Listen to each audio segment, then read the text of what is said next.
Hello everybody, Elemental King here and welcome to a special video I'm going to make where I'm going to tell you a D&D story of our D&D campaign we've been playing in the background while I'm making these videos, these gaming videos. This is nothing totally normal. This is all special that I'm going to do for as long as we play D&D. I'm going to be doing these. Alright. The title of this story is called Northern Isles Through Eyes of R-7, where we experience this D&D campaign story through my character named Slash. And let's get right into it.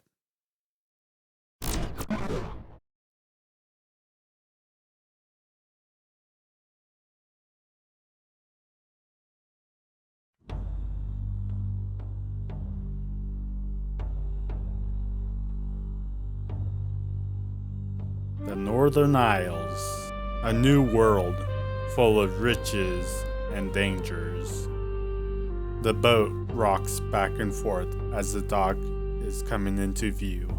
The air is frosty, the clouds trapping the cold within. Crewmates wear big, fluffy fur coats to keep themselves warm. Misty air has a fragrance of salt as the ocean waters crash into the icy beach. The ship's wooden body creaks. The exterior of the ship is smooth, except for a few icicles which scatter around the ship's insides and outsides.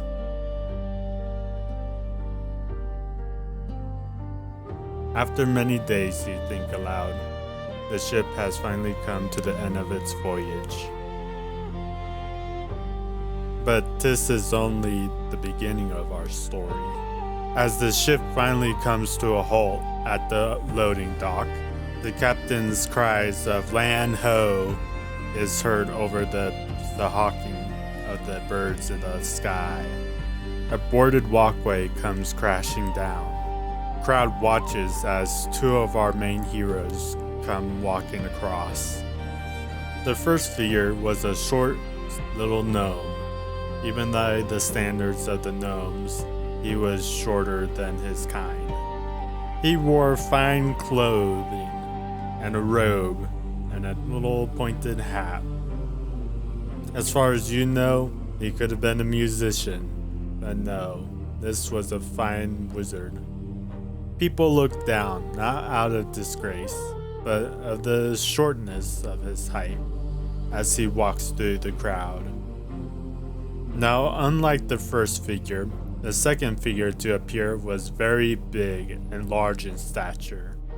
His appearance caused many in the crowd to gasp in sudden surprise. This character is a warforge, a robotic being given life. Behind him, he carries a great sword, a weapon of valor given to this machine. His name is R-7, and now we'll take on his perspective of the story from now on.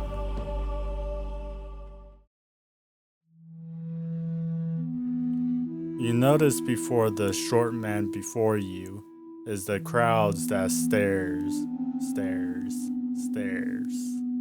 It's something that always bothered you. The reaction of seeing a warforge for the first time. You push down the boiling feeling down inside you and head over the ramp towards the crowd. You're never a crowd person. Because when you're a stranger and you have 20 sets of eyes watching you tend to get nervous, or for the side of R-7, you tend to get annoyed. You're not here for sightseeing, no, you're here on a mission. With that resolve in your crystal heart, you push through the crowd. Wide eyes follow you. People move aside to allow you passage. Your own observant yellow eyes watch them back. You notice some admire your construction, while others fear it. Finally, after moments for the little gnome, but felt like a slow walking nightmare for R-7. You pass through the crowd. Keep it cool, you say to yourself. Some reassurance for the robot who can burst into a rage the next moment. The little gnome stops. We're here, he says. Sure enough, when you look up, you're at the company reception desk. There's 2 additional figures here. The first figure is a hunchbacked human with books of all manner of languages surrounding him on a salt-crusted desk. The second figure is a stern-looking furbolg who watches curiously as the 2 of our heroes arrives. Ah, you are all here now, the receptionist says. Come together now. The furbolg politely steps out of the way to stand next to the 2 others. You are all called here from the mainland except for Tuatl here. He gestures to the furbolg. I'm sure you all know why you are here, but if not, let me give you a refresher. You are here to trailblaze an excavation point for Galgum. Galgum? You exclaim to yourself. Thinking about it now, you would know that this is the same material made for your crystal heart. While you're thinking about this, the receptionist continues. You 3 are to go on the island registered as E4, make a trail over to the deposit, and signal with your flares for the ship that'll be waiting for you. My, sounds pretty straightforward to me, the little gnome says.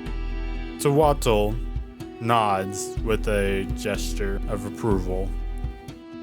You, after being snapped back to reality, says, Understood, sir. Acceptable. I like you guys already, the receptionist exclaims. You get 24 hours before the first ship to the island departs.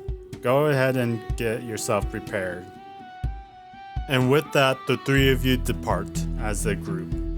They find themselves a little corner and near the desk to kind of talk to each other and get to know each other a little bit better.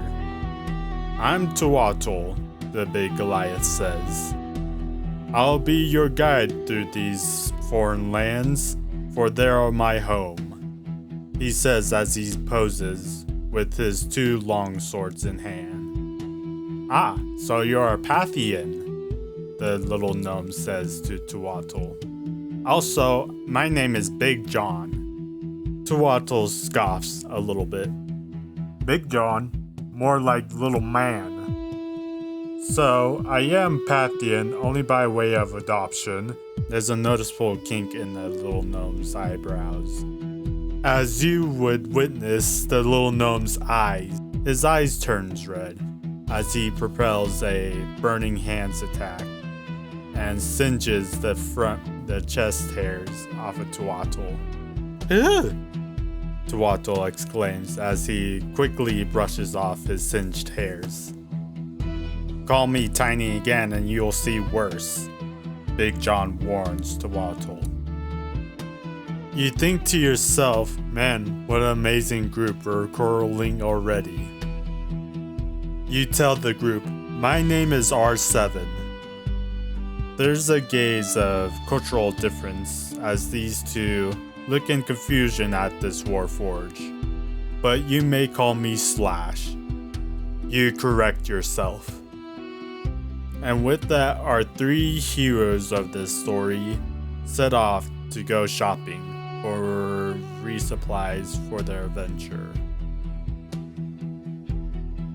24 hours has passed. You all board your ship and sail off to the island designated as E4. A 3 days journey, huh? You say to yourself as you watch as Tuatl stand near the edge of the boat. and speaking in a strange language, he is talking to some fish. You reach this moment as a strange phenomenon, as he walks over and there is indeed fish he was talking to. Hey, what are you doing? Don't anger the fish, he says to Tuatl. Ah, Tuatl exclaims. They are not fish, they are Pathians. Rita takes another look at the fish. They indeed have arms and spears.